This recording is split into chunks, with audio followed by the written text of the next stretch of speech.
ప్రభువునందు ప్రియ సహోదరి సహోదరులకు యేసుక్రీస్తు ప్రభు నామంలో మీకు అందరికీ కూడా వందనాలు తెలియజేస్తూ ఉన్నాను. ప్రియమైన దేవుని పిల్లలరా, ఈరోజు దేవుని యొక్క వాక్యం మాదిరి. మనము ఎవరి మాదిరిని బ్రతుకుతున్నాం అనేది మనల్ని మనం పరీక్షించుకుందాం. యోహాను సువార్త 13వ అధ్యాయం 15వ వచనంలో యేసుక్రీస్తు ప్రభువారు అంటున్నారు, నేను మీకు చేసిన ప్రకారము మీరును చేయవలనని మీకు మాదిరిగా ఇలాగు చేసి తిని. నేను మీకు చేసిన ప్రకారము మీరును చేయవలనని మీకు మాదిరిగా ఇలాగు చేసి తిని. ఎలాగు చేశారు? ప్రార్థన చేసుకుందాం. ప్రేమగల తండ్రి, కృపగలిగిన ప్రభువా, మీ ఘనమైన నామమునకు స్తుతులు స్తోత్రాలు చెల్లిస్తూ ఉన్నాము. మీరు ఇచ్చిన మాదిరిని మేము తెలుసుకొని ప్రభువా, నీ యొక్క వాక్యం ద్వారా బలపడుతూ అటు జీవితం మమ్మల్ని పొందుకునే విధంగా మమ్మల్ని సిద్ధపరచుమని మా ప్రభువును రక్షకుడును అయినటువంటి యేసుక్రీస్తు ప్రభు వారి పరిశుద్ధమైన నామమును బట్టి ప్రార్థన చేయుచున్నాను మా పరమ తండ్రి. ప్రియులరా, ఇక్కడ వాక్యాన్ని మనం పరిశీలన చేస్తున్నప్పుడు యేసుక్రీస్తు ప్రభు వారు మరి ఆయన చెప్పినటువంటి మాదిరి ఏమిటో ఇక్కడ చూద్దాం. 13వ అధ్యాయము యోహాను సువార్త 13వ అధ్యాయము 4వ వచనం నుండి మనం చూద్దాం. ఇక్కడ ఏముంది? భోజన పంక్తిలో నుండి లేచి తన పై వస్త్రం అవతల పెట్టివేసి ఒక తువాలు తీసి నడుము కట్టుకొనెను. అంతట పల్లెములో నీళ్లు పోసి శిష్యుల పాదములు కడుగుటకును తాను కట్టుకుని ఉన్న తువాలుతో తుడుచుటకును మొదలు పెట్టాను. ఇట్లు చేయుచు ఆయన సీమోను పేతురు వద్దకు వచ్చినప్పుడు, ప్రభువా, నీవు నా పాదములు కడుగుదువా అని ఆయనతో అనెను. అందుకు యేసు, నేను చేయుచున్నది ఇప్పుడు నీకు తెలియదు గాని ఇక మీదట తెలుసుకుందు అని అతనితో చెప్పగా, పేతురు, నీవెన్నడూ నా పాదములు కడుగరాదని ఆయనతో చెప్పాను. అందుకు యేసు, నేను నిన్ను కడుగని ఎడల నాతో నీకు పాలు లేదనెను. ప్రియులారా, యేసుక్రీస్తు ప్రభువారు పరలోకము నుండి భూమికి వచ్చి భూమి మీద ఉన్నటువంటి మనల్ని ప్రేమించి కొంతమంది 12 మందిని శిష్యులుగా ఏర్పాటు చేసుకొని మరి అక్కడ వారి దగ్గర మాదిరి చూపిస్తూ ఉన్నారు. ఆయన ఏమిటా మాదిరి అంటే పల్లెములో నీళ్లు పోసుకొని శిష్యుల పాదాలు కడుగుతున్నారండి. ప్రియులారా, ఆలోచన చేయండి. ఆ యొక్క పల్లెములో నీళ్లు పోసుకొని శిష్యుల పాదాలు కడుగుతున్నారంటే పేతురు గారు అంటాడు, నా పాదాలు కడగడానికి వీలులేదు ప్రభువా, నా పాదాలు పట్టుకుంటావా ప్రభువా? అది అక్కడ నా పాదాలు మీరు పట్టుకోవడమా అనేది. అప్పుడు ప్రభువారు అంటున్నారు, నీ పాదములు నేను పట్టుకోకపోతే నా రాజ్యంలో నీకు పాలు లేదు. అంతే. వెంటనే అన్నాడు, అయ్యి బాబోయ్, నన్ను కింద నుంచి పైనుంచి వరకు నన్ను కడిగేయండి అని చెప్పేసి అన్నాడు.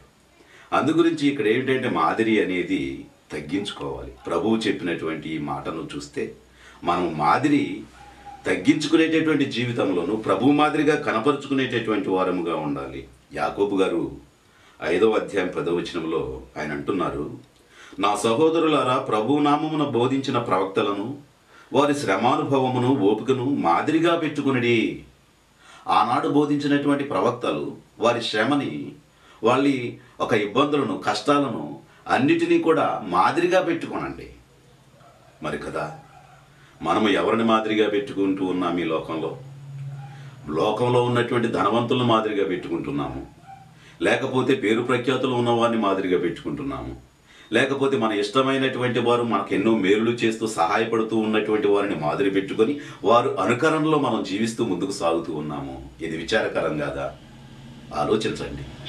అందుగురించి ప్రభువుకు మాదిరిగా ఉన్న మనము ప్రభువును నమ్ముకొని ప్రభు ఆజ్ఞ ప్రకారంగా జీవిస్తూ ప్రభు ఏది చెప్పారో అది చేస్తూ ఆయన ఏది నడిచారో ఆ నడక నడుస్తూ సాగిపోయే మనము లోకంలో వారిని చూస్తే ప్రయోజనం ఏముంది? ఈరోజు యువకులైనటువంటి వాళ్ళు సినిమా వాళ్ళను చూస్తున్నారు. పెద్దవాళ్ళు, ధనవంతులు, వాళ్ళు ఏ ప్రకారంగా ఆస్తులు సమకూరుస్తున్నారో ఆ విధంగా మనం కూడా సమకూర్చుకోవాలని వారు చూస్తూ ఉన్నారు. అందుగురించి వారు ప్రతి ఒక్కడూ కూడా ఈ లోకంలో గొప్పవాడిగా ఎలాగవ్వాలనేటువంటి విధంగా వారి దగ్గరలో ఉన్నటువంటి వారి యొక్క గృహంలో దగ్గరలో ఉన్నటువంటి వారి మనుషులను బట్టి వీరు ప్రవర్తించే విధంగా ఉన్నారు. వారి బట్టే ఆ యొక్క నడక నడుస్తున్నారు, కానీ క్రీస్తుని పోలి నడవడం లేదు. ఇది చాలా విచారకరం. అందుకే ఇక్కడ అంటున్నాడు యోధా పత్రికలో 11వ వచనంలో, అయ్యో వారికి శ్రమ, అయ్యో వారికి శ్రమ, వారు కయీను నడిచిన మార్గమును నడిచారు, బహుమానము పొందవలనని బిలాము తప్పుత్రోవలో ఆతృతంగా పరిగెత్తారు, కోరాహు చేసినట్లు తిరస్కారము చేశారు. చూసారా, ఇక్కడ కయీను నడిచిన మార్గము, కయీను హత్య చేశాడు, మనం హత్య చేయలేదు అంటారు. అయితే కయీను బుద్ధులన్నీ మనకున్నాయి. సహోదరులను ప్రేమించలేము, సహోదరులను ద్వేషిస్తాము, ఎవరైనా పేదలు ఉంటే వాళ్ళని ఇష్టపడలేము, వాళ్ళంటే చాలా కష్టంగా మాట్లాడతాము. అందుగురించి నువ్వు సహోదరిని ప్రేమించలేనప్పుడు నువ్వు కయీను లాంటి వాడివే కదా, అర్థం చేసుకోవాలి. అలాగే బిలాము తప్పు త్రోవలో వెళ్ళాడు. ఏంటి, బహుమానం పొందాలని చేస్తే డబ్బులు తీసుకొని వాళ్ళకి ఆశీర్వాదం ఇచ్చేద్దామని చెప్పి బయలుదేరాడు. గాడితో బుద్ధి తెప్పించుకున్నాడు బిలాము. అలాగే ఇక్కడ ఉన్నటువంటి ఈ ముగ్గురు కూడా మనం చూస్తూ ఉంటుంటే వీళ్ళు చేసినటువంటి పనిని బట్టి చూస్తే చూడండి ఎంత బాధగా ఉందో. ప్రియమైన సహోదరి సహోదరులారా, కోరాహు ఏమి చేశాడు? కోరాహు పాపము చేస్తే అక్కడ భూమి రెండు బద్దలుగా చీలిపోయి ఆ కోరాహునే కాదు, కోరాహు కుటుంబాన్ని కూడా మింగేసింది. ఎందుకంటే ఇది చెబుతున్నానంటే మనము గ్రంథంలో ఉన్నటువంటి విషయాలను ఆ విధముగా ఆ కాలంలో అంత భయంకరమైన స్థితి ఏర్పడింది. పాపం వలన ఆ విధంగా ప్రాణాల మీదకు తెచ్చుకొని వాళ్ళు ఈ లోకంలో ముగించబడ్డారు. మరి చాలామంది అనొచ్చు ఏమనంటే, మరి వారు బాగానే ఉన్నారు కదండి, ఈరోజు మనం చాలామంది కూడా ధనవంతులైనటువంటి వాళ్ళు బాగానే ఉన్నారు, మనమే కదా ఇలా ఇబ్బందులు పడుతున్నాము. ప్రభువును నమ్ముకున్న వాళ్ళు, కరెక్ట్గా ఉన్న వాళ్ళు చాలా ఇబ్బందులు పడుతూ ఉన్నారు. మరి ధనంగా సంపాదించేసి విలాసవంతమైన జీవితం జీవిస్తూ ఉండి ప్రభువును నమ్ముకున్నట్టుగా ప్రభు వాళ్ళమే మేము గుడికి వస్తున్నాము, కానుకలు ఇస్తున్నాము అనే విధంగా సాగుతున్నారు, వాళ్ళు బాగానే ఉన్నారు కదా అని మీరు అనుకోవచ్చు. అయితే వారిని దేవుడు ఇష్టపడడం లేదు, మనుషులు ఇష్టపడుతున్నారు తప్ప దేవుడు ఇష్టపడడం లేదు. దేవుడు ఇష్టపడేది ఎక్కువ మందిని కాదు, తక్కువ మందిని. మనుషులు ఇష్టపడేది కోకొల్లల మందిని. వాడు 4 డబ్బులు సంపాదించాడంటే వాడిని ఎలాగైనా మనుషులు ఇష్టపడతారు. వాళ్ళు నీకు సహాయం చేశారంటే నువ్వు కూడా వాళ్ళని ఇష్టపడతావు. ఈ రకంగా ప్రభు మాటలను, ప్రభు మాదిరిని ప్రక్కన పెట్టేసి నీ ఇష్టానుసారమైన జీవితం జీవిస్తావు. అంటే మాదిరి జీవితం నీకు లేదనమాట. అందుకే ఇక్కడ యోహాను సువార్త 12వ అధ్యాయం 47వ వచనంలో యేసుక్రీస్తు ప్రభు వారు ఆయన ఉద్దేశము, ఆయన ఎందుకు వచ్చారో చెబుతున్నారు. ఇక్కడ ఎవడైనాను నా మాటలు వినియు గైకొన కుండిన ఎడల నేను అతనికి తీర్పు తీర్చను. నేను లోకంలోనికి తీర్పు తీర్చడానికి రాలేదు కానీ లోకమును రక్షించడానికే వచ్చాను. అందు గురించి వాళ్ళు అనేక రకాలుగా బ్రతకొచ్చు, గొప్పగా బ్రతకొచ్చు. లోకమంతా కూడా పాస్టర్స్ ఏంటి, గొప్ప వాళ్ళందరూ కూడా అబ్బా వారంటే చాలా గొప్పవారండి, దేవుడు వారిని ఆశీర్వదించాడండి, మంచి మనుషులండి, వాళ్ళు ఎంత దేవుని యందు భయభక్తులు కలిగిన వాళ్ళు, అందుకేనండి ఆ కుటుంబం అలాగా ఆశీర్వదించబడింది అంటారు. అయితే ప్రక్కన ఉన్నటువంటి ప్రభు యొక్క వాక్య ప్రకారంగా చదువుతున్నాడు, ప్రభు మాదిరిగా జీవిస్తూ ఉన్నాడు, పేదరికంలో నలిగిపోతున్నాడు, ఎన్నో కష్టాలు పడుతున్నాడు, అయినా అతన్ని గుర్తించడం లేదు.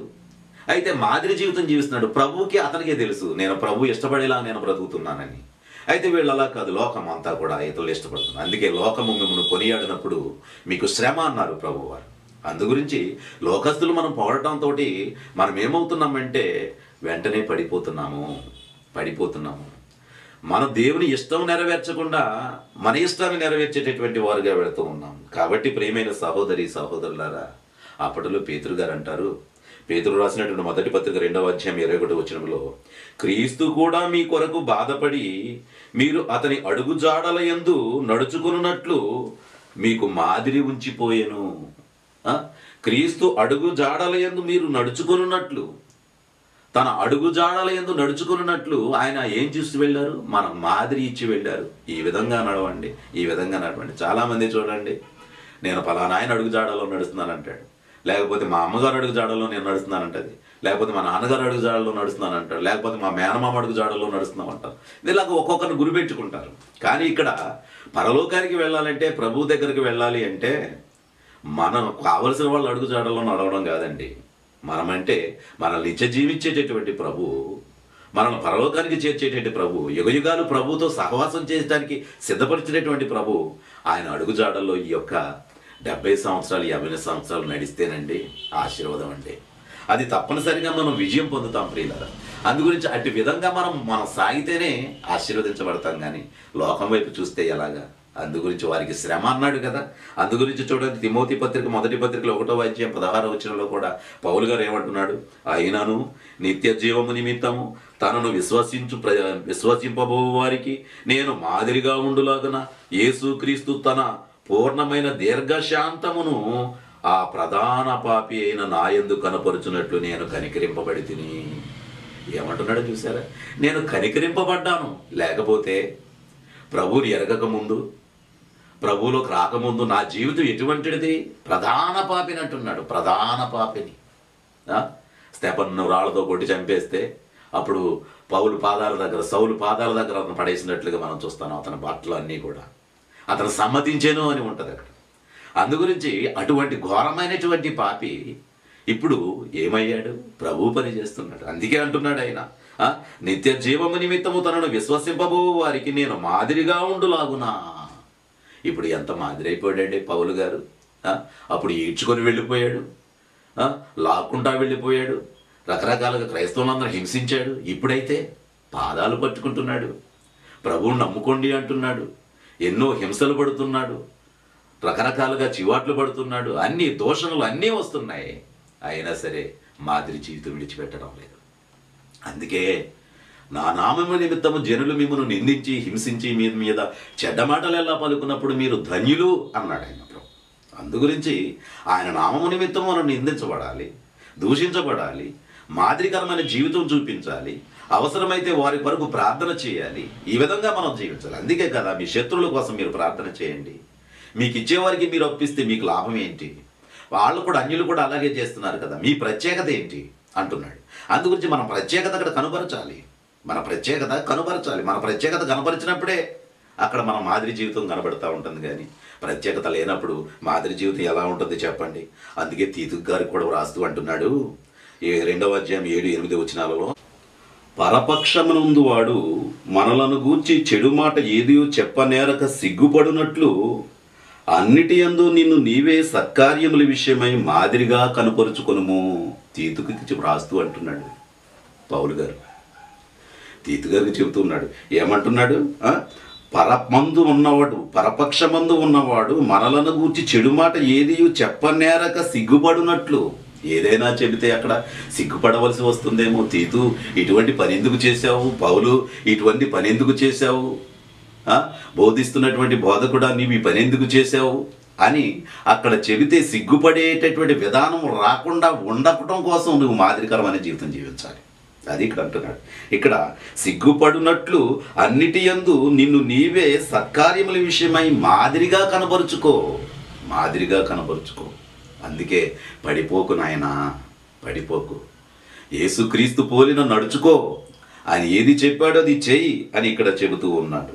కాబట్టి మాదిరి కొరకు మరి ఏ విధంగా ప్రయాసపడుతున్నాం మనం? మన సంఘాన్ని చూస్తూ ఉంటుంటే ఎంతమంది మాదిరిగా కనబడుతున్నారు? ఎంతమంది ప్రభుకి ఇష్టమైన వాళ్ళుగా జీవిస్తూ ఉన్నారు? వాక్యంగా బ్రతకాలని ఆశపడుతూ ఉంటే మరి ఎంతమంది వాళ్ళు నెరవేరుస్తున్నారు? కొంతమంది యవనస్తులు వస్తూ అంటూ ఉంటారు, ఏదో వారు చెబుతున్నారు కానీ వారే చేయడం లేదు కదన్నా అంటారు. అన్నప్పుడు సరే, వారు చేయడం లేదు అయింది, వారు చేయడం లేదని నువ్వు చేయకుండా నువ్వు మాదిరి లేని జీవితంగా నువ్వు ఉండవలసిన పని అంటే నువ్వంటే వాళ్ళకు వచ్చినటువంటి యొక్క అగ్నిగుండం నీకు కూడా నువ్వు కావాలని కోరుకుంటున్నావా? నువ్వు మాదిరిగా జీవిస్తూ ప్రభుకి ఇష్టమైన వాడుగా ఉండొచ్చు కదా. మాదిరికరమైన బ్రతుకుతూ ప్రభువును సంతోషపెట్టేవాడుగా ఉండొచ్చు కదా. ప్రభువును సంతోషపెట్టాలనే ఉద్దేశం నీలో ఉంటే వాళ్ళని వీళ్ళని ఎందుకు చూస్తావు? అందుగురించి అపోస్తుల కార్యాలు 20వ అధ్యాయం 35వ వచనంలో పౌలు గారు అంటున్నాడు, మీరును ఇలాగూ ప్రయాసపడి బలహీనులను సంరక్షింపవలననియు పుచ్చుకొనుట కంటే ఇచ్చుట ధన్యము అని ప్రభు అయిన యేసు చెప్పిన మాటలు జ్ఞాపకమును చేసుకొనవలననియు అన్ని విషయములలోకి మీకు మాదిరి చూపితిని అని చెప్పాను. ఇక్కడ ఎంత క్లియర్గా చెబుతున్నాడు. అలాగూ ప్రయాసపడి బలహీనులను సంరక్షించాలి. చాలామంది ప్రార్థన చేస్తాంలేండి, ప్రార్థన చేసుకోండి. వారు ఆర్థికమైన ఇబ్బందుల్లో ఉంటే ప్రార్థన చేసుకోండి. ఏంటంటే ప్రార్థన ఊరికి అందరూ చేస్తారు. ప్రార్థన ఏదో సహాయపడాలి కదండి, మాదిరి చూపించాలి కదండి. చలితో ఉన్నవాడికి పర్వాలేదు, ఏది ఉంటే అది కప్పుకొని చెబుతావా? ఏదైనా నీ ఇంట్లో ఉన్నటువంటి దుప్పటి ఏదైనా పట్టుకెళ్ళిస్తావా? ఇవ్వాలి కదా, అది మాదిరి. చెప్పడం చాలా ఈజీనే. ఇదిగో నేను ఇప్పుడు బోధిస్తున్నాను, ఇది చాలా ఈజీ. నేను దాన్ని నడవాలి, నడిచినప్పుడే నా బోధకు విలువ ఉంటుంది, మీరు కూడా అప్పుడు ఇష్టపడతారు. అందుగురించి వింటున్నటువంటి మీరు జాగ్రత్తగా మన స్థలాల్లో ఉన్నటువంటి మన సంఘాల్లో ఉన్నటువంటి మాదిరి ఏ విధంగా చూపిస్తున్నాం అనేటువంటిది చూడాలి. ఇక్కడ అంటున్నాడు, పుచ్చుకొనుట కంటే ఇచ్చుట ధన్యం అని ప్రభువైన యేసు చెప్పిన మాటలను జ్ఞాపకము చేసుకునవలనని అన్ని విషయములలోకి మాదిరి చూపితిని అని పౌలు గారు అంటున్నాడు. ఏ విధంగా మనం మాదిరి చూపిస్తున్నాం? ఏమండి, ఏ విధంగా మాదిరి చూపిస్తున్నాం? మాదిరి లేనిటువంటి వారిని, మాదిరి లేనటువంటి సంఘ కాపరులు, మాదిరి లేనటువంటి పెద్దలు, వారితో కూడా చాలా జాగ్రత్తగా ఉండాలి. మాదిరిగా ఉండాలని ఇప్పుడు ఈ వాక్యం ఎపిసోడ్ విన్నటువంటి నువ్వు అనుకుని మరి తీర్మానం చేసావు అనుకో, తీర్మానం చేసుకున్న తర్వాత మాదిరిగా ఉండడం కోసం ప్రయత్నం చేయాలి కదా, ఆ విధంగా ఉండాలి కదా. అందుగురించి అప్పుడు వారి దగ్గర నువ్వు ఎలా ఉండాలి? పౌలు గారు అది కూడా విషయం చెబుతున్నాడు. 2వ తెస్సలోనికైలకు రాసినటువంటి పత్రిక 3వ అధ్యాయము 6-9 వచనాలు చూద్దాం. సహోదరులారా, మా వలన పొందిన బోధను ప్రకారము కాక అక్రమంగా నడుచుకుని ప్రతి సహోదరుని యొద్ద నుండి తొలగిపోవాలనని మన ప్రభు అయిన యేసుక్రీస్తు పేరట మీకు ఆజ్ఞాపించుచున్నాను. ఏమండి, ఇక్కడ ఏమంటున్నాడు? అక్రమముగా నడిచేటటువంటి ప్రతి సహోదరుని నుండి తొలగిపోమంటున్నాడు. వాడిని ఇష్టపడొద్దు అంటున్నాడు. ఆ ఇష్టపడలేనప్పుడే నువ్వు శ్రమలు వస్తాయి, నీకు కష్టాలు వస్తాయి. సంఘంలో నిన్ను ఎవరు ఇష్టపడరు, ప్రతిదానికి అడ్డుకుంటున్నాడంటే. నేను గారు కుర్రోడు ఒకడు వచ్చాడు, ఈ మధ్యన బాప్తీసం తీసుకున్నాడు, ప్రభువులోకి వచ్చాడంట, ప్రతిదాన్ని అడ్డుకుంటున్నాడంటే. మా దాంట్లో మేమైనా సంపాదిస్తే అలా అంటున్నాడు, మేమైనా చేస్తే ఇలా అంటున్నాడు, అన్నీ చూపించుకొస్తున్నాడు, మాతో మాట్లాడటం లేదు, కోపంగా కొరకొరా చూస్తున్నాడు మమ్మల్ని అంటూ ఉంటారు. సహజంగా జరుగుతుంది. అయితే అలాగని చెప్పేసి అనుకూలత ఇచ్చేస్తావా? ఖండించకుండా వాక్యం ఎలా ఉంది కదా, మరి మీరు ఎందుకని ఇలా బ్రతకడం లేదని ఖండించలేవా? ఒకవేళ వాళ్ళ బ్రతకలేదు, వాళ్ళు అలా ఉండడం లేదు, నువ్వు చెడిపోవు కదా. నువ్వు చెడిపోకూడదు, నువ్వు మాదిరి చూపించాలి. మాదిరి చూపించేటటువంటి వాడుగా నువ్వు బ్రతకాలి. అందుకే ఇక్కడ వాళ్ళ నుంచి నువ్వు ప్రతి సహోదరుని యొద్ద నుండి తొలగిపోవాలనని ప్రభు అయిన యేసుక్రీస్తు పేరట మీకు ఆజ్ఞాపించుచున్నాను. వారి దగ్గర ఉండకండి, వింటే మీరు కూడా మెల్ట్ అయిపోతారు. అందుకే ఆ రోజు యేసుక్రీస్తు ప్రభు వారు కూడా శాస్త్రుల పరిశీలిని ఆయన దూసేసాడు బాగాను. మీరు పరలోక రాజ్యానికి రాలేరు, వచ్చేవారిని కూడా రానివ్వరు మీరు అని చెప్పేసి అన్నారు. అందుగురించి వాళ్ళు మాదిరికరమైన జీవితాలు జీవించేవాళ్ళు కాదు. వాళ్ళు సలహాలు ఇస్తారు, చిన్నది కూడా ఏమీ సహాయపడరు. అందరూ అంతే. చాలా మట్టుకు నేను చూసినటువంటి వాళ్ళలో బోధకుల్లో ఎటువంటి వారు ఉన్నారంటే కేవలం ప్రార్థన చేయడం, ఏదో చెప్పడం వాళ్ళు సంతోషపెట్టడం కానీ, వాళ్ళ విలాసవంతమైన జీవితం కానీ, వాళ్ళకి కావాల్సింది కానీ ఏది వదులుకోరు, కష్టపడరు, ప్రభువు మాదిరి జీవించాలని ఆశపడరు. అంతే తప్ప వారి దగ్గర ఏమైనా ఉంటే అది కావాలి వారికి. ఆ విధంగా చేస్తూ ఆ సంఘాన్ని వాళ్ళు ఏ విధంగా ఆశీర్వాదకరంగా నడిపిస్తారు. మాదిరికరమైన జీవితాలు లేనప్పుడు ఆ సంఘం మాదిరికరమైన జీవితం ఎలా నడుస్తుంది చెప్పండి? దేవుని సేవకుడు విలాసవంతమైన జీవితం జీవిస్తున్నాడు, అక్కడ సంఘంలో ఉన్నట్టు పేదవాళ్ళు ఉన్నారు, పేదవాళ్ళు వాళ్ళకి ప్రార్థన చేస్తున్నాడు. పాస్టర్ గారు విలాసవంతమైన జీవితం జీవిస్తూ ఉన్నప్పుడు, ఆయన హడావిడంతా చూస్తున్నప్పుడు వాళ్ళు ఎలా అనుకుంటారు? వాళ్ళు కూడా మరి మనం పాస్టర్ గారికి ఎప్పుడు అవుతాం అనుకుంటారా, లేకపోతే పరలోకానికి ఎప్పుడు వెళ్తాం అనుకుంటారా? ఏ విధమైన ఆలోచన వస్తుంది వారికి? అందు గురించి మాదిరికరం లేని వాళ్ళ దగ్గర నుంచి తొలగిపోమంటున్నాడు. తర్వాత కూడా చూడండి, ఎలాగూ మిమ్మును పోలి నేను నడుచుకొనవలెనో మీకే తెలియను. నేను ఆ కాలంలో ఏ విధంగా నడుచుకున్నానో మీకు తెలియను, మీకు తెలుసు. ఏమిటి ఎలా నడుచుకున్నాను? మేము మీ మధ్య అక్రమముగా నడుచుకోలేదు, ఎవరి వద్ద ఉచితముగా ఆహారము పుచ్చుకొనలేదు, మీలో ఎవరికి భారముగా ఉండకూడదని ప్రయాసముతోనూ కష్టముతోనూ రాత్రింబవళ్ళు పనిచేయుచు జీవనము చేసి తిని మీరు మమ్మును పోలి నడుచుకొనవలెనని మమ్మును మేము మాదిరిగా కనపరుచుకొనుటకే ఎలాగూ చేసి తిమి, కానీ మాకు అధికారము లేదని కాదు. చేయాలంటే మేము కూడా మాదిరిని విడిచిపెట్టేయగలము, మాదిరిని విడిచిపెట్టేయగలం, లోకంలో కలిసిపోగలం, లోకస్తులతో కలిసిపోయి మేము కూడా విలాసవంతమైన జీవితం జీవించగలము. పౌలు గారు అనే మాట అదే, జీవించగలము. కాకపోతే మమ్మల్ని పోలి మీరు నడుస్తున్నారు, మమ్మల్ని చూస్తూ ఉన్నారు, నేను ఏది చేస్తే అదే చేస్తూ ఉన్నారు. క్రీస్తుని పోలి నేను నడుస్తున్నారు, మీరు నన్ను పోలి నడుస్తున్నారు. అందుగురించి మేము మాదిరిగా ఉండాలనే ఈ విధంగా చేశాం, కానీ మరొక రకంగా అయితే నేను పడిపోయేవాడిని. అందుగురించే మేము చేతగాక కాదు, మేము చేయలేక కాదు, క్రీస్తు ఏదైతే చేస్తారో, ఆయన ఏ నడకైతే నడిచారో అదే నడక మేము నడకాలని నిర్ణయించుకొని మీ మధ్యకి వచ్చాము. ప్రియమైన సహోదరి సహోదరుడా, ఆలోచన చేయి. ప్రభు ఎంత ప్రేమ గలగవాడు, ఆయన నిత్య జీవాన్ని మనకి ఇస్తానంటున్నాడు, పరలోకానికి నడిపిస్తానంటున్నాడు. ఆయన ప్రభు వైపు నడిపించి మనలను నిత్య జీవం వైపు ఇచ్చి మనకి యుగ యుగాలు కూడా ప్రభు దగ్గర ఉండేటటువంటి విధానాన్ని ఏర్పాటు చేస్తున్నాడు. అందు గురించి మనం మాదిరికరమైన జీవితం జీవించాలి, ప్రభు కొరకు కష్టపడాలి. ఆ విధంగా జీవిస్తే తప్పనిసరిగా ప్రభు మనల్ని ప్రేమిస్తాడు, ఆయన నడిపిస్తాడు. ప్రియమైన సహోదరి సహోదరుడా, జాగ్రత్త సుమ, జాగ్రత్త సుమ. ఆయన చెప్పిన ప్రతి మాట మనం చాలా జాగ్రత్తగా విని మరి ఆ యొక్క మాదిరి జీవితం నడవాలి. ఫిలిప్పీకి కూడా వ్రాస్తూ అంటాడు ఆయన, ఫిలిప్పీలకు రాస్తూ కూడా 3వ అధ్యాయం 17 నుండి 20 వచనాల్లో ఉంది. ఆయన ఏమంటున్నాడు చూడండి, సహోదరులారా మీరు నన్ను పోలి నడుచుకొనిడి, మేము మీకు మాదిరి అయి ఉన్న ప్రకారము నడుచుకుని వారిని గురిపెట్టి చూడుడి. ఇక్కడ ఏమంటున్నాడు, మీరు నన్ను పోలి నడుచుకోనండి, మేము మాదిరి అయి ఉన్న ప్రకారము. అప్పుడు మేము మాదిరిగా ఎలాగైతే బ్రతికామో ఇప్పుడు మీ సంఘంలో మాదిరిగా ఉన్నారు చూశారు, వాళ్ళని పోలి మీరు నడుచుకోండి. మీ సంఘంలో ఎవరైతే మాదిరిగా నడుస్తున్నారు, ప్రభువు కొరకే జీవిస్తున్నారు, మనం చనిపోయినను ప్రభువు కోసమే, బ్రతికినను ప్రభువు కోసమే అని ఎవరైతే తీర్మానించుకొని బలంగా ఉన్నారో అట్టివారిని చూడండి మీ సంఘంలో. వారిని ఆదర్శంగా పెట్టుకొని వారి వైపు చేస్తూ వాళ్ళు సువార్త ప్రకటిస్తుంటే వాళ్ళు కూడా వెళ్ళండి. వాళ్ళు ఎక్కడికి రమ్మంటే అక్కడికి వెళ్ళండి. కష్టమైన నష్టమైన ప్రభు పనిలో పాల్గొనండి. అటువంటి వారిని మాదిరి పెట్టుకుని చూడండి అంటున్నాడు. అందుకే ఈ కాలంలో ఎటువంటి వారు ఉన్నారో దాని గురించి కూడా జాగ్రత్త పడమని ఇక్కడ రాశాడు. ఇక్కడ చూడండి, తర్వాత వచనం చూస్తుంటే 18వ వచనం నుండి చూస్తూ ఉంటే చూడండి, అనేకులు క్రీస్తు శిలువకు శత్రువులుగా నడుచుకొనుచున్నారు. అనేకులు క్రీస్తు శిలువకు శత్రువులుగా నడుచుకొనుచున్నారు. వీరిని గూర్చి అనేక పర్యాయములు చెప్పి ఇప్పుడు ఏడ్చుచూ చెప్పుచున్నాను. అనేక పర్యాయములు చెప్పి ఇప్పుడును కూడా ఏడ్చుచూ చెప్పుచున్నాను. ఎంతకాలం నుంచో చెబుతున్నారంట, ఎంతకాలం నుండో చెబుతున్నారంట. ప్రభు మాదిరిగా బ్రతకండి, మీకు ఫలాలుంటాయి. ప్రభు మాదిరిగా జీవించండి, పరలోకం మీకు మంచి అనుభవం ఉంటుంది, ఆ యొక్క సంతోషకరమైన రాజ్యంలో మీరు ప్రవేశిస్తారు అని అనేక రీతిలుగా చెబుతున్నారంట. వారు వినడం లేదట. అదే కదండి, అదే సిచ్యువేషన్ కదండి ఇప్పుడు కూడా. ఎవరైనా వింటున్నారా? ఒకవేళ వినగా వచ్చినవాడు వస్తే, వాడు వచ్చిన తర్వాత మరలా వాడు ప్రభు మాదిరిగా జీవించడానికి ఎవరైనా సహకరిస్తున్నారా? ఆ ఇంట్లో వాళ్ళు సహకరించరు, ఎవరు సహకరించరు. అందరూ కూడా వాడు ఏకేసేటటువంటి వారే. ఎలాగే ఉంటే కుటుంబం ఏమైపోతుంది, మన బ్రతుకులు ఏమైపోతామని బాధపడేటటువంటి వారే. కానీ ఆ విశ్వాసంలో బలంగా ఎదుగుతున్నటువంటి వారికి మరి చేయూతనిచ్చేటటువంటి వారు, వాక్య సంబంధంగా బలపరిచేటటువంటి వారు ఎవరైనా ఉన్నారా? అందు గురించి మాదిరి చూపిస్తున్నాడు ఆయన.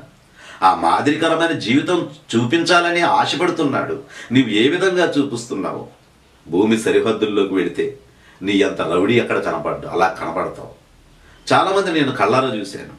ఆ సరిహద్దు గొడవల్లో చూస్తే అక్కడ ఇంకేం చేస్తున్నాడు అడిగి తెలియదు. ఒకవేళ దేవుని సేవకుడు అక్కడికి వచ్చినా కూడా అతను ఒక విధంగా అతని బిహేవియర్ చూస్తే అత్తా మరిచిపోతాడు. ఏమైనా సరే సెంటు పొలం కూడా ఎవరికి జారనేమో నేను అంటాడు, కళ్ళెర చేస్తాడు, ఆ విధంగా బ్రతుకుతాడు.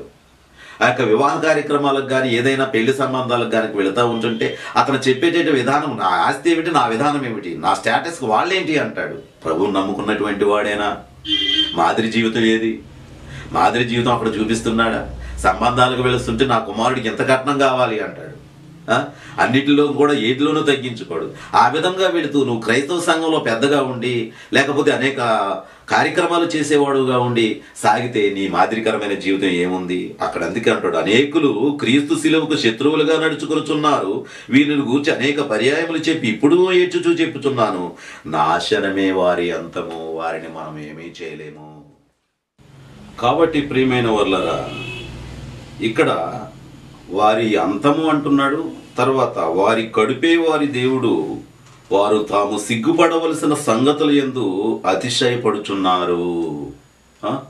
సిగ్గుపడవలసిన సంగతులు సంఘంలో వారు సిగ్గుపడి సంఘంలో ఏ విధంగా మూమెంట్స్ చూపిస్తున్నారో వాళ్ళకి తెలియట్లేదు. వాళ్ళు ఏంటంటే వాళ్ళు మురిసిపోతున్నారు. అసలు ఇటువంటి సిగ్గుకరమైన విషయాలు మనం చేస్తూ దేవుని సన్నిధిలో మనం ఎలా ఉందాము అనేటువంటి భయము కానీ లేదు వారికి. అందుకే నాశనం వారి అంతం అన్నాడు, వారి కడుపే వారి దేవుడు అన్నాడు అని చెప్పేసి ఈ విధంగా చెప్తున్నారు. అందుకే ఇంకా ఏమంటున్నాడు, వాళ్ళు భూ సంబంధమైన వాటి యందే మనసుంచుతున్నారు. కాబట్టి ప్రియమైన సహోదరి సహోదరులారా, ఆలోచించండి. ఆలోచించండి. మాదిరికర లేని జీవితాలు దేవునికి ఇష్టం కాదు. అలాగే ఎవరైనా మాదిరికరముగా ప్రభువులో ఉండి బ్రతకాలనుకుంటే వాళ్ళకు చాలా ఇబ్బంది. ఈరోజు బయట అన్యుల వల్ల క్రైస్తవులకు ఇబ్బందులు కాదండి. రక్షించబడిన వారికి బయట వారితో ఇబ్బంది లేదు. ఈరోజు సంఘంలోనే ఇబ్బంది ఉంది. రక్షింపబడిన వాళ్ళు మాదిరికరమైన జీవితాలు జీవించడం లేదు కదా. అందుగురించి ఆ మాదిరికరమైన జీవితాలు జీవించే వారికి అడ్డుబండల్లా ఉన్నారు. వారిని కూడా పడవేసేవారులాగా ఉన్నారు. ఇది చాలా బాధాకరం. కాబట్టి మరి ఇక్కడ మనమైతే ఏ విధముగా ఉండాలి? మనము అక్కడ అంటున్నాడు చూడండి, మన పౌరస్థితి పరలోకమందున్నది, అక్కడ నుండి ప్రభు అని యేసుక్రీస్తు అను రక్షకుని నిమిత్తము కనిపెట్టుచున్నాము. రక్షించబడిన వారు వీరు. మాదిరికరమైన జీవితము జీవిస్తున్న వారు వీరు. ప్రభు కొరకు బ్రతుకుతున్నటువంటి వారు వీరు. చనిపోయి కష్టాలలో నష్టాలలో చచ్చిన వాళ్ళలా బ్రతుకుతూ ఉన్నటువంటి వారు వీరు. ఇటువంటి వారే రక్షించబడిన వారు, మాదిరికరమైన జీవితం జీవించేవారు. అందుగురించి పౌలు గారు చెప్పినట్లుగా, నేను క్రీస్తును పోలిన నడుచుకున్న ప్రకారము మీరును నన్ను పోలి నడుచుకోనండి అని చెబుతూ ఉన్నాడు. ఆయన పడినటువంటి శ్రమలు చెబుతున్నాడు. ఆ విధంగా మేము ఉండి కూడా మీకు మాదిరిగా బ్రతుకుతూ ఉన్నాము, కేవలం మీరు పడిపోకూడదని.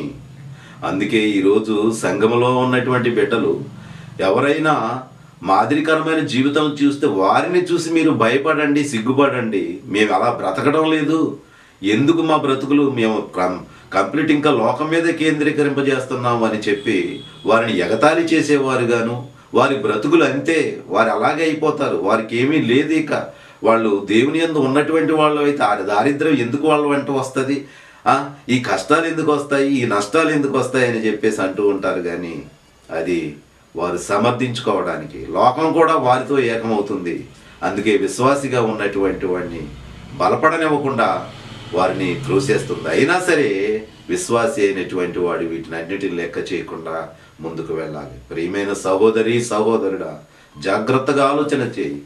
ఎన్ని ప్రసంగాలు విన్నా మరి మాదిరికరమైన జీవితం రాకపోతే, ప్రభువుకి ఇష్టకరమైనటువంటి జీవితం మనం జీవించకపోతే ప్రయోజనం ఏముంది చెప్పండి. అందుకే ప్రకటన గ్రంథం ఈ యొక్క 22వ అధ్యాయంలో 11వ వచనంలో అంటాడు, ఇక ఫినిషింగ్ అన్నమాట. అది ఏమంటున్నాడు? అన్యాయము చేయవాడు ఇంకను అన్యాయమే చేయనిమ్ము, అపవిత్రుడైన వాడు ఇంకను అపవిత్రుడుగానే ఉండనిమ్ము, నీతిమంతుడు ఇంకను నీతిమంతుడుగానే ఉండనిమ్ము, పరిశుద్ధుడు ఇంకను పరిశుద్ధుడుగానే ఉండనిమ్ము. ఇదిగో త్వరగా వచ్చుచున్నాను, వాని క్రియ చొప్పున ప్రతి వానికి ఇచ్చుటకు నేను సిద్ధపరచిన జీతము నా యొద్ద ఉన్నది. మీరు బాధపడకండి. మాదిరిగా జీవిస్తున్నటువంటి తమ్ముడు, ప్రభు కొరకే అన్నీ వదులుకొని సంఘంలో నలిగిపోతున్నటువంటి చెల్లి, నువ్వు ధైర్యంగా ఉండు తల్లి. ఏమి నిరాశ చెందకమ్మా. ప్రభు వైపు చూడు తల్లి. ప్రభు వైపు చూసి ప్రార్థనలో ఎక్కువగా గడుపు. ధనవంతులు కానీ వాళ్ళ లోకస్తులు కానీ వారు చూసి నీవు బాధపడవలసిన పని లేదు. ప్రభువు మనకు తోడుండగా మనకు శిక్ష దించేవాడు ఎవడున్నాడు? అందుగురించే ప్రభువారమే. నేను ఒక విషయాన్ని నేను మర్చిపోలేను, నా జీవితంలో మర్చిపోలేను. అదేమిటి అంటే, ఒక 15 సంవత్సరాల క్రితం నేను కాకినాడ బస్సులో వెళుతూ ఉన్నాను. బస్సులో వెళుతూ ఉన్నప్పుడు నా ముందు సీట్లో 2 వ్యక్తులు కూర్చొని ఉన్నారు. ఆ ఎడం ప్రక్కన కిటికీ ప్రక్కన ఉన్నట్టు ఆయన తెల్ల బట్టలు వేసుకుని ఉన్నారు. ఈయన కూడా కుడి ప్రక్కన ఉన్న ఆయన కూడా తెల్ల బట్టలే, కానీ పంచి వేసుకున్నాడు. ఆయన పెద్ద మనిషి. ఈ విధంగా సాగుతూ ఉంటే ఈ పెద్ద మనిషి ఆ కిటికీలోకి ఉమ్మేయిపోయాడు. ఉమ్మేస్తే ఈ తెల్లైన బట్టల మీద పడ్డది, ప్రక్కన ఉన్న ఆయన మీద. ఆ పడిన వెంటనే ఈయన కర్చీప్తో తీసుకొని ఆ ఉమ్ము తుడిచేసుకొని అలాగే కూర్చున్నాడు. ఆయన కూర్చున్న తర్వాత నేను వెనక సీట్లో ఉన్నాను కనుక ఈయన నాకు కనబడుతూ ఉన్నాడు. ఆయన వైపు చూస్తున్నాడు, బాధపడుతున్నాడు. ఆయన వైపు చూస్తున్నాడు, చిరునవ్వుతూ చూస్తున్నాడు, బాధపడుతున్నాడు. మొత్తం మీద అలా ఒక 5 నిమిషాలు నలిగిపోతూ అప్పుడు అడుగుతున్నాడు, అయ్యా మీరు ఎంతవరకు వెళతారు అని చెప్పాడు. అప్పుడు అడిగితే ఆయన అన్నాడు, ఆత్రేయపురం అండి అన్నాడు. దేనికోసం వెళ్తున్నారు? మీటింగ్స్ అండి అన్నాడు. మీటింగ్స్, యేసు ప్రభు మీటింగ్సా అన్నాడు. అవునండి అన్నాడు. ఏమీ లేదయ్యా, మీ మీద ఉమ్మి పడ్డది అని చెప్పేసి బాధపడుతున్నాను, నేను బయటికి వేద్దాం అనుకున్నాను, మీ మీద పడిపోయింది అని బాధపడ్డాడు. అప్పుడు దానిదేముందలేండి అని మాట్లాడుతూ ఇంక ఇద్దరు కూడా మాటల సందర్భంలో సాగిపోయారు. వెళుతూ అలా సాగిపోయిన తరువాత ఆ కబుర్లో ఏమైతే నాకు సరిగ్గా వినబడడం లేదు, కానీ ఆయన సంచిలో ఉన్నటువంటి కరపత్రాలు తీసి ఈ పెద్ద ఆయనకి ఇచ్చారు. ఆయన అవి యేసుక్రీస్తు ప్రభువుని గురించిన కరపత్రాలు.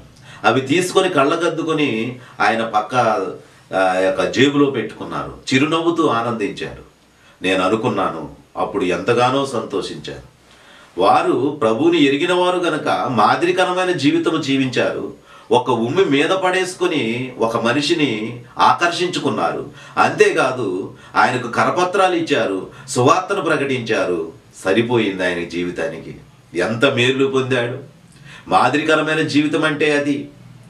తరువాత ఆయన ఎలా ఉన్నాడో ఏమిటో మాకు తెలియదు, కానీ ఆ దినమున వచ్చి నా గృహంలో నా భార్యతో చెప్పుకున్న నా కాలంలో చెప్పుకొని ప్రార్థన కూడా చేశాము. అది నేను కూడా మర్చిపోలేనటువంటి ఆ యొక్క సన్నివేశం. కాబట్టి ప్రియమైన సహోదరి సహోదరుడా, మాదిరి జీవితం ఎలా ఉందో చూసావా? ఏ విధమైన మాదిరి జీవితం నువ్వు కనబరుస్తున్నావు నీ సంఘంలో? నీ సంఘంలో నీ వెళుతూ ఉన్నప్పుడు ఎక్కువగా నువ్వు కనబడేవాడుగా గొప్ప గొప్ప వాళ్ళుగా కనబరుచుకునేలా ఉండవద్దు. నువ్వు తగ్గించుకునేవాడుగా ఉండు. ప్రభువు నిన్ను మెచ్చుకునేవాడుగా జీవించు. ఆ రీతిగా ఉంటే ప్రభువు నిన్ను బలపరుస్తాడు. అందుకే ఆయన, నేను మీకు చేసిన ప్రకారము మీరును మాదిరి చేయవలనని మీకు మాదిరిగా ఎలాగూ చేసి తిని అంటున్నాడు.